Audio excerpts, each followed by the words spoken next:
បាទជំរាបសួរពុកម៉ែបងប្អូនទាំងអស់គ្នាបាទថ្ងៃនេះមានត្រាក់ទ័របាទលោកមួយគ្រឿងបងនេះ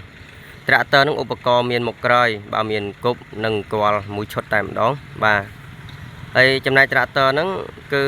ម្ចាស់លក់ប្រញាប់លុយបាទម្ចាស់គឺកុនលុយខ្លាំងមែនតែនបងណាបាទ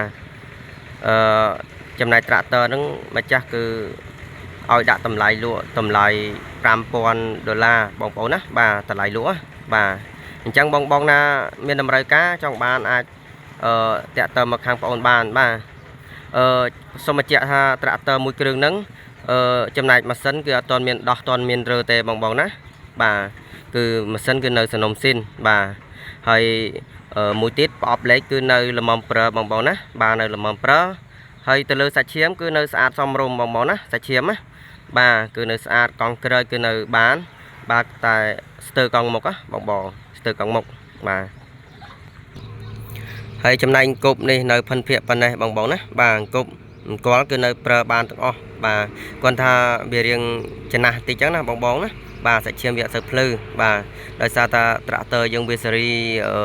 016បងណាបាទប៉ុន្តែម៉ាស៊ីនគឺអត់មានដោះមានរើទេនៅសនំល្អណាស់បាទនេះចំណែកប្រតិចំហៀងមកខាងទៀតណាបងប្អូនទាំងអស់គ្នាបាទ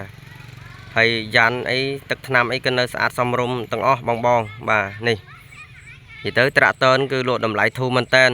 បងណាមកមុនគឺបានហើយបាទមកមិនតាន់គឺបានគេបាទហើយចំណែកត្រាក់ទ័រហ្នឹងគឺម្ចាស់គាត់អត់នៅផ្ទះទេបាទគឺគាត់ទៅធ្វើការនៅឆ្ងាយគាត់នៅតែយាយតាចាស់នៅផ្ទះបាទអញ្ចឹងអត់មានអ្នកប្រើទេហើយឥឡូវក៏ត្រូវការលុយប្រញាប់គាត់ត្រូវការលុយយកទៅដោះស្រាយគេជពាក់លុយគេអញ្ចឹងណាបាទអញ្ចឹងបងណាចង់បានមកមើលទៅបាទធានាថាម៉ាស៊ីននៅស្អាតទាំងអស់បាទប្រឆេះនៅស្អាតបាទនៅប្រើបានធានាជួនហើយតម្លៃគឺតម្លៃធូរបងណាខលមកមុនបានមុន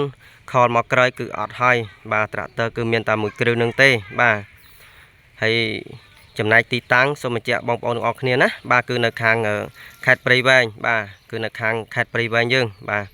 អញ្ចឹងបងណានៅចិត្តអីអាចមកមើលមុនទៅបាទគឺបានយកទៅប្រើហើយបាទនេះគឺសាច់ឈាមគឺនៅស្អាតសមរម្យល្មមប្រើត្រាក់ទ័រហ្នឹងណាបាទ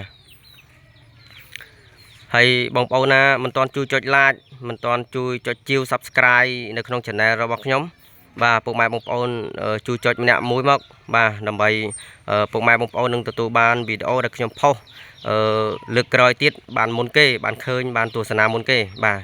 ចំណែកខ្ញុំមានប៉ុណ្ណេះចែករំលែកបាទជូនទៅកាន់បងប្អូនទាំងអស់គ្នាបាទហើយក៏សូមអរគុណច្រើនបាទសូមជម្រាបលា